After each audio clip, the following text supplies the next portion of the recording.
Hello guys, how are you? Today's video Cooked chicken already cooked and frozen. spinach and chicken. Onion. This leftover vegetable cabbage and Chinese cabbage and this one. So we need to wrap this frozen chicken. So this is frozen chicken, guys. I cooked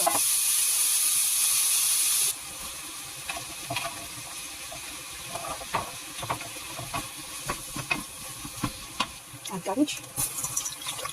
So I'm going to make a meal, guys. Believe me, make this beautiful meal, delicious.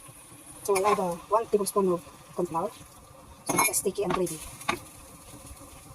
Guys, cabbage and sliced chicken, frozen. So this is a nice meal. So this is my finished product: cabbage and chicken. Delicious. Second meal I cook.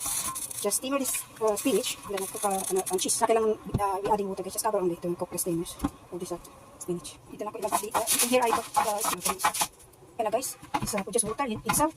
So I put into in here so that they drain the water. And once you drain the water, drain the water.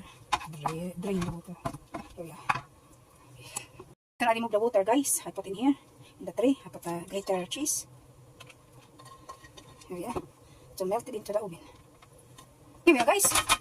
It's spinach and cheese.